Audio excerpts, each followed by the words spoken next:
আজ আমরা কথা বলবো এক গভীর সত্য নিয়ে। মানুষ মনে করে সে স্বাধীন, কিন্তু বাস্তবতা হলো দাস আপনাকে হতেই হবে। দাসত্ব থেকে কেউ মুক্ত নয়। প্রশ্ন শুধু একটাই, কার দাস হবেন? আপনি কি মানুষের দাস হবেন? মানুষের প্রশংসার দাস? মানুষের অপমানের ভয়ে নীরব থাকার দাস? লোক কি বলবে এই চিন্তার দাস? নাকি হবেন আল্লাহর দাস? একটু ভাবুন, যে ব্যক্তি আল্লাহর দাস নয় সে কার দাস? সে দাস টাকার, দাস ক্ষমতার, দাস খ্যাতির, দাস নিজের নফসের। আজ সে মানুষের জন্য হাসে, কাল মানুষের জন্য কাঁদে। আজ বাহবা পেলে আত্মবিশ্বাস, কাল সমালোচনা পেলেই ভেঙে পড়ে। এটাই সৃষ্টির দাসত্ব। আপনি হয় আল্লাহর দাস, না হয় সৃষ্টির দাস।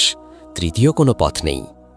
কিন্তু যে আল্লাহর দাস হয়ে যায় তার জীবন বদলে যায়।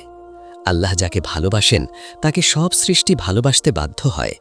রসূল সাল্লাল্লাহু আলাইহি সাল্লাম বলেন, যখন আল্লাহ কোনো বান্দাকে ভালোবাসেন তখন জিবরাইল আলাইহিস সালামকে ডেকে বলেন, আমি অমুক বান্দাকে ভালোবাসি, তুমিও তাকে ভালোবাসো। তারপর জিবরাইল আলাইহিস সালাম আসমানে ঘোষণা করেন, আল্লাহ অমুক বান্দাকে ভালোবাসেন, তোমরাও তাকে ভালোবাসো। ফলে আসমানের সব ফেরেশতা তাকে ভালোবাসে, আর তারপর পৃথিবীর মানুষের হৃদয়ে তার জন্য গ্রহণযোগ্যতা বসিয়ে দেওয়া হয়।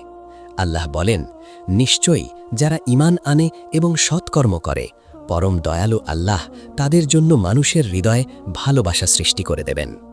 যখন আপনি একমাত্র আল্লাহর দাসত্ব করবেন, মানুষের ভয় চলে যাবে, দুনিয়ার লোভ ছোট হয়ে যাবে, অন্তরে প্রশান্তি আসবে, সম্মান পাবেন সৃষ্টির কাছ থেকেও। দেখুন ইউসুফ আলাইহিস সালামের জীবন। তিনি আল্লাহর দাসত্ব বেছে নিয়েছিলেন, ফলে জেলে গেলেন, কিন্তু শেষে মিশরের শাসক হলেন। দেখুন বিলাল রাদিয়াল্লাহু আনহুর জীবন।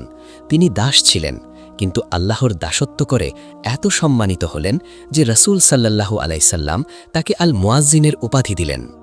তাই আজই সিদ্ধান্ত নিন, কার দাসত্ব করবেন? যার হাতে আপনার জীবন মৃত্যু, না যারা নিজেরাই অসহায়? আল্লাহর দাসত্ব করুন। 5 ওয়াক্ত নামাজে তার সামনে দাঁড়ান, তার আদেশ মানুন, তার নিষেধ থেকে বিরত থাকুন। ইয়াকা না'বুদু ওয়া ইয়াকা নাস্তাইন। আমরা কেবল তোমারই দাসত্ব করি এবং কেবল তোমারই সাহায্য চাই। এটাই প্রকৃত স্বাধীনতা।